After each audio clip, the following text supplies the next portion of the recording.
আমি রমজানের শুরুর দিকে যে পরিমাণ ঠান্ডা পানি খাইছি, ঠান্ডা জিনিস খাইছি, খেয়ে আমার গলার অবস্থা আমি খুবই খারাপ বানাই ফেলছি। হ্যালো এভরিওয়ান, আসসালামু আলাইকুম। কেমন আছো সবাই? ইফতারিতে গরম পানি খাওয়ার কষ্টটা তোমাদের সাথে শেয়ার করতেছি। তো আমি রমজানের শুরুর দিকে অনেক বেশি ঠান্ডা পানি খাইছি, ঠান্ডা জিনিস খাইছি। মনে হচ্ছিল যে না, এইটুকু ঠান্ডা পানি ইফতারিতে খাওয়াই যায়, ঠান্ডা জিনিস খাওয়াই যায়, তাতে কিছুই হবে না। বাট আমার গলার অবস্থা এত পরিমাণ যে খারাপ হয়েছে, এত পরিমাণ অসুস্থ আমি হয়ে পড়ছি এই রমজানে।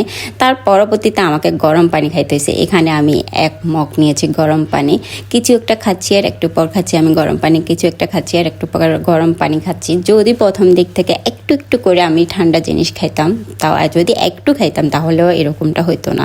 বাট আমি ঠান্ডা জিনিসের খাবারটা অনেক বেশি খেয়ে ফেলছি। বেশি খাওয়ার পরিমাণটা কি হইলো, পরবর্তীতে আমাকে খাইতে হয়েছে ইফতারিতে গরম পানি। অবশ্যই এই দিন যখন আমি ইফতারিতে গরম পানি খাই তখন আমার ভালোই লাগতেছিল। ইফতারিতে গরম পানি খাওয়ার পর থেকে মনে হচ্ছে যে আমি কথা বলতেও সমস্যা হচ্ছিল না, কিছু খাইতেও তেমন একটা সমস্যা লাগতেছিল না। তো যখন অনেক বেশি অসুস্থ হয়ে যায় তখন আমার মনে হচ্ছিল যে আমি যেই জিনিসটাই খাচ্ছি আমার কীরকম লাগতেছিল। এই রমজান মাসে অসুস্থ হওয়া যে এতটা কষ্টের কি আর বলবো। যদি সতর্কভাবে চলতাম তাহলে এই অবস্থা একদমই হতো না। তার ভিতরে আমি যখন গেছি মার্কেট করার জন্য, ঈদের কেনাকাটা করার জন্য, তো ওখান থেকে এসেই অনেক বেশি গরম ছিল। তার ভিতরে চলে গিয়েছিলাম গোসল করার জন্য।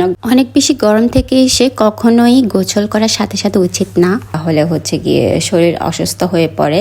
তো আমি ওকে আমার খালাতো বোন বারণ করছিল, আমি বলতেছি না এরকম হবে না। তো যখন আমরা সুস্থ থাকি মনে হয় যে না আমরা সুস্থ আছি, কিছুই হবে না। অসুস্থ হইলে বোঝা যায় আসলে সুস্থতা যে কত বড় আল্লাহ তাআলার নিয়ামত। তখন মনে হয় যে না, এরকম ঠান্ডা না খেলেই তো পারতাম, বা এই কাজটা না করলেই তো পারতাম। আগে থেকে আমরা কিছুই বুঝি না, এই আর কি।